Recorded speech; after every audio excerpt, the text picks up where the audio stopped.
villain terbaik di Rute Mary. Ya, itu adalah kalimat yang tepat untuk menggambarkan Olivia saat ini. Jadi persiapkan diri kalian dan mari kita mulai langsung aja pembahasannya.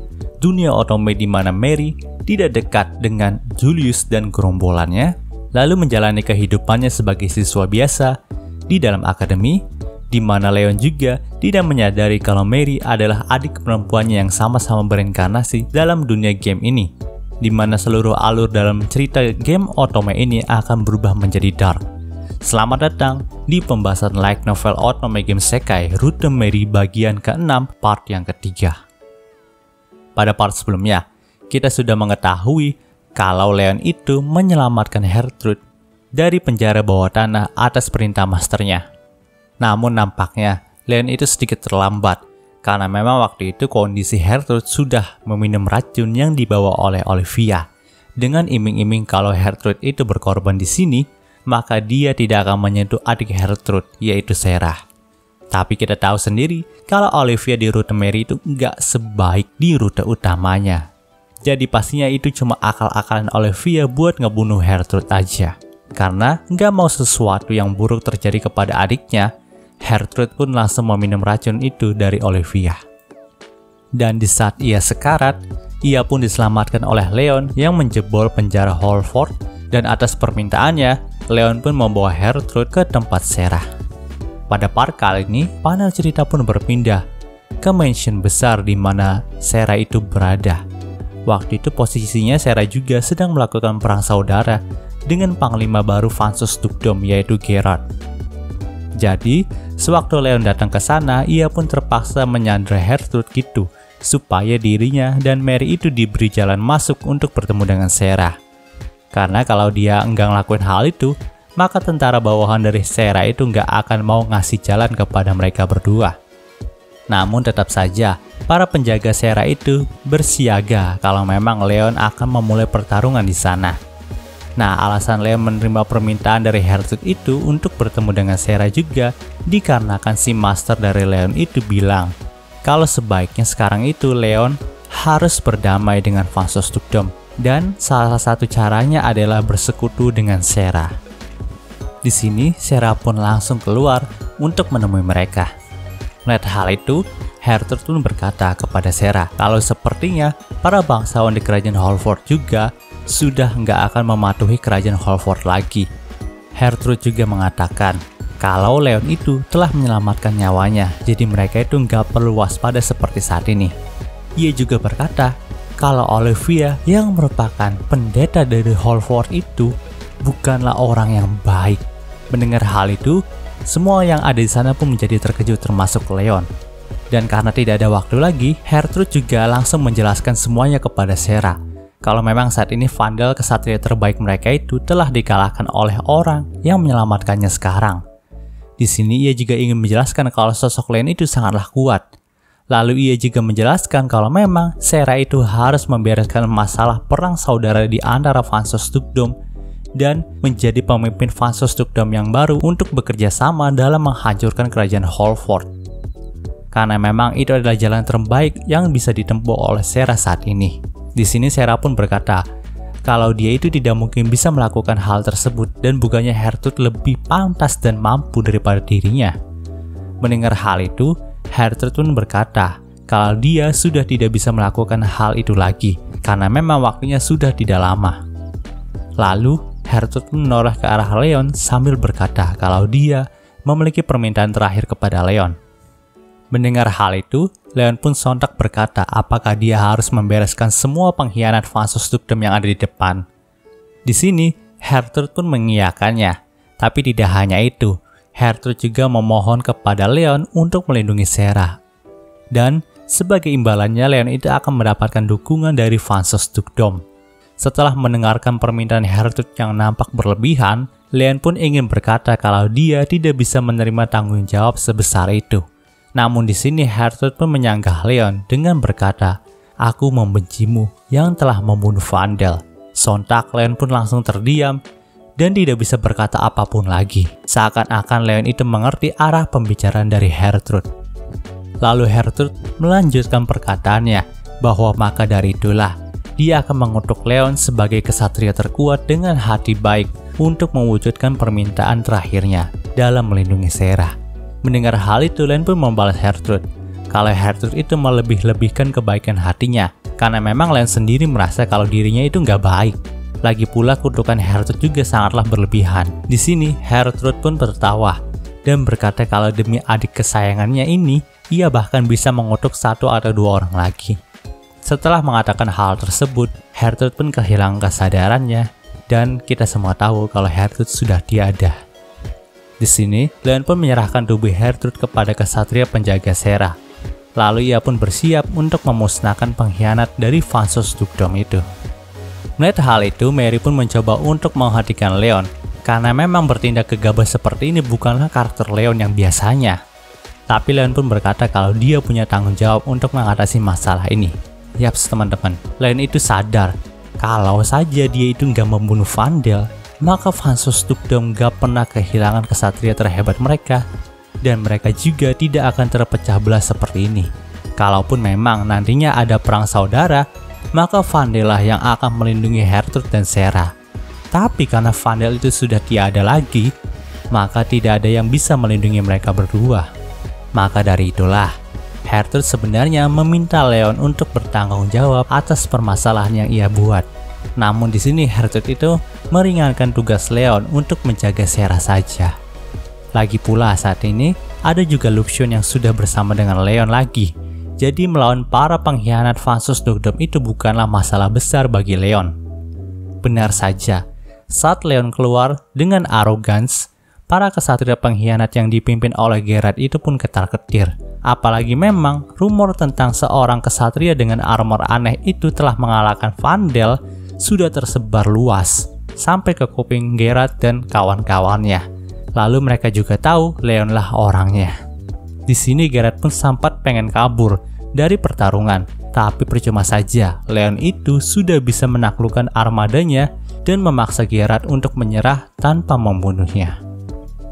Sementara itu di kerajaan Holford, Julius pun sangat senang ketika ia mendapat laporan dari Jill bahwa para penjaga itu melihat kalau memang Arroganslah yang menerobos penjara Holford dan membebaskan Heortrude. Ya, Arrogance bukanlah armor yang sulit untuk dikenali dengan desain uniknya itu. Di sini Jill pun tertawa terbahak-bahak dan mengatakan kalau akhirnya mereka itu bisa memiliki alasan yang kuat untuk membunuh Leon. Yaps, beberapa part kemarin juga si Julius dan Jill itu udah ngebet banget buat ngebunuh Leon. Tapi rencananya itu belum bisa terlaksanakan karena Leon punya dukungan dari Olivia. Selain itu mereka juga nggak punya alasan yang kuat untuk mengeksekusi Leon. Dan sekarang mereka itu sudah punya alasan tersebut. Namun di sini Jill pun menyarankan kalau mereka itu nggak mesti bertindak terang-terangan untuk membunuh Leon. Jadi mereka itu harus mengorbankan satu pion nggak berguna untuk memperkuat alasan dalam membunuh Leon nantinya. Dan pion yang dimaksud Jill adalah Luthard, anak dari Zola.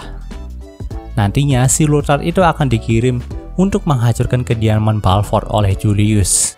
Tentunya si Julius dan Jill itu tahu kalau Luthard itu nggak mungkin bisa melakukan tugas sebesar itu, walau sudah diberikan armada yang cukup kuat. Mereka juga tahu nantinya Luthard itu akan mati kalau diperintahkan seperti itu. Tapi mereka bisa memanfaatkan kematian dari Luthard nantinya untuk membuat sebuah alibi yang kuat kalau memang benar Leon itu adalah kesatria pengkhianat dan Luthard itu akan digambarkan sebagai anak kesatria yang gugur dalam tugas menangkap Leon. Hal itu pastinya akan memicu reaksi dari dukungan publik untuk mengeksekusi Leon. Keduanya pun tersenyum jahat dan menantikan rencana sempurna mereka yang akan mereka jalankan ini. Benar saja beberapa hari kemudian, Luthard pun ditunjuk sebagai komandan pasukan dalam menangkap Leon. Dia juga diberi 10 armada kapal perang, tapi kapal yang dipimpin oleh Luthard ini sudah terlalu tua untuk berperang. Namun karena kita tahu kalau Luthard itu goblok, jadi dia itu mau-mau aja dan gak sadar kalau misi yang diberikannya adalah misi untuk bunuh diri. Ditambah lagi Zola dan Merce itu malah muji-muji Luthard dan berharap kalau Luthard itu bisa meratakan keluarga Balford yang sudah menjadi musuh bagi mereka. Panel cerita pun berpindah saat Luthard dan armadanya telah berangkat menuju kediaman Balford. Di sini dengan songongnya, Luthar itu memakai pakaian militer dengan hiasan yang berlebihan dan tampak seperti badut bukannya seorang komandan perang. Para anak buah Luthar juga bahkan mentertawakan mereka di belakang Luthar. Dan nggak ada dari anak buahnya itu menghormati Luthar sebagai komandan perang. Mereka juga nampaknya telah meremehkan kekuatan tempur dari keluarga Balfour dan hanya menganggap kalau keluarga Balfour itu yang mengalahkan kesatria hitam adalah gosip yang cuma dibesar-besarkan aja. Jadi bisa dibilang semua armada Luthar itu termasuk komandannya sendiri nggak punya pengalaman perang. Mereka pun hanya santai-santai. Sampai ketika saat mereka mendekati wilayah keluarga Balfour, mereka dihujani oleh peluru dari puluhan kapal keluarga Balfour, juga kapal dari Duke Redgrave. Melihat kejadian itu, Luthar pun hanya bisa berteriak kalau dia tidak ingin mati dengan cara seperti ini. Tapi hal itu percuma saja, karena maut sudah menjemputnya. Panel cerita pun berpindah ke sudut pandang Nick dan Gilbert. Ternyata yang menembaki armada perang Luthar itu adalah armada dari Nick dan Gilbert. Namun di sini si Nick itu masih belum mengerti kenapa si Gilbert itu membantunya. Mendengar hal itu, Gilbert pun berkata kalau keluarga Redgrave itu sudah siap untuk menjatuhkan kerajaan Holford. Karena memang kerajaan Holford juga sudah tidak memiliki kredibilitas sekarang ini. Hal itu juga telah dilakukan oleh keluarga Roseblade. Yaps, di sini Dorothea dan Deirdre itu tetap berada di pihak keluarga Balfour walaupun sudah ada perintah dari Holford yang ingin memusnahkan keluarga Balfour karena pengkhianatan Leon. Gilbert juga berkata kalau lagi pula Leon itu telah merawat adiknya selama ini. Jadi ia tidak mungkin memusuhi keluarga dari orang yang telah menyelamatkan adiknya. Panel cerita pun sedikit berpindah ke karakter Olivia. Di sini dia itu sedang kesal karena telah mendapatkan kabar kalau Julius itu ingin memusnahkan keluarga Balfour. Nah, nampaknya emosi Olivia juga sedang tidak stabil. Sampai-sampai Kelly yang menyebut nama Leon tanpa menggunakan tanda penghormatan yaitu kata sama, itu langsung dimarahin sama Olivia habis-habisan. Namun di sisi lain Olivia juga senang karena jika begitu maka pastinya kerajaan Holford itu akan berperang dengan para bangsawan yang mendukung keluarga Balfour. Dan asalkan pada akhirnya yang tersisa hanya tinggal dirinya dan Leah, itu sudah cukup. Panel cerita pun berpindah lagi ke sudut pandang Leon. Di sini Leon itu dimarahi habis-habisan oleh ayahnya karena bertindak sembrono dalam membela Vansos Dukdom. Tapi ayah Leon juga mengerti kalau ada sesuatu yang tidak beres dengan kerajaan Holford selama ini. Jadi ia pun cukup memaklumi tindakan dari Leon. Lalu ia juga menyerahkan posisi sebagai kepala keluarga Balfour kepada Leon. Karena memang saat ini Balkus juga sedang terluka. Jadi ia tidak bisa menghandle jika ada pertempuran seperti ini lagi. Setelah itu Leon pun berbicara dengan Mary tentang masalah kali ini. Leon berpikir kalau memang ia itu harus bertanggung jawab untuk menyelesaikan masalah ini. Tapi Mary pun berkata lain. Ia merasa kalau Leon itu nggak perlu mengambil tindakan sebesar ini. Leon gak perlu bertarung lagi seperti ini karena memang setiap Leon itu bertarung, Mary benar-benar khawatir tentang keselamatan dari Leon. Tapi Leon itu berkata lagi kalau mereka berdua juga adalah penyebab terjadinya masalah kali ini. Coba saja mereka sebagai reinkarnator tidak mengambil keputusan yang menyimpang seperti ini, maka pastinya kerajaan Holford dan Olivia itu gak akan menerima nasib seperti ini. Kalau dipikir-pikir, mereka juga melakukan kesalahan yang sama seperti Layla. Dan pada akhirnya Layla juga menghancurkan Alzer. Ya, mungkin saja nasib Holford ke depannya akan berakhir seperti Alzer. Bahkan para pengungsi dari Alzer sekarang ini aja ditinggalnya di tempat Leon. Ya karena memang mereka sudah kehilangan tanah air mereka gitu. Ya, Leon itu juga nggak mau nantinya nasib Holford itu akan sama seperti Alzer sih. Mendengar hal itu, Mary pun tidak bisa berkata apa-apa lagi. Lalu tadi sangka nih si Anne itu nguping pembicaraan Leon dengan Mary tadi. Di sini Anne pun mencoba untuk meminjamkan kekuatannya dalam menyelesaikan masalah kali ini. Ya karena bisa dibilang masalah kali ini juga disebabkan karena sebagian dari kebencian dirinya itu yang merasuki tubuh Olivia. Tapi si Anne pun berkata kalau yang lebih penting sekarang ini adalah kalau Mary dan Leon itu harus menghentikan Angelica. Karena sudah Anne bilang kalau emosi Angelica itu persis seperti Anne yang dulu. Dan sekarang ada masalah mengenai emosinya itu. Panel cerita pun berpindah ke sebuah menara batu di pulau keluarga Balford. Ternyata si Angelica itu dikurung di sana oleh Leon dan Gilbert karena memang belakangan ini emosi Angelica itu sudah tidak terkontrol. Dan bisa dibilang Angelica itu terkena PTSD teman-teman. Jadi karena itulah Angelica dikurung di sana. Tapi pada saat Gilbert dan Cordelia itu mengunjunginya, nampaknya emosi Angelica itu sedang gak stabil dan berada di puncak-puncaknya. Sehingga saat Gilbert itu menyinggung kalau seolah mereka hendak meratakan kerajaan Holford termasuk juga Julius, si Angelica itu malah mengamuk dan mengeluarkan sihir api khas dari keturunan Redgrave.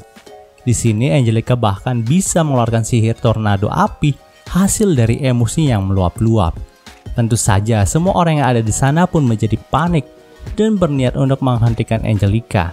Namun nampaknya mereka itu nggak akan bisa menembus tornado api milik Angelica. Di sini Anne itu berkata kalau Angelica adalah keturunan murni dari adik perempuannya. Maka dari itu, dia memiliki kekuatan sihir yang gak kalah hebat dari Olivia dan Mary. Lalu Anne juga berkata kalau dia akan menghentikan Angelica dengan memasuki alam bawah sadarnya. Tapi dia itu perlu menyentuh tubuh Angelica terlebih dahulu ataupun berada di dekat Angelica gitu.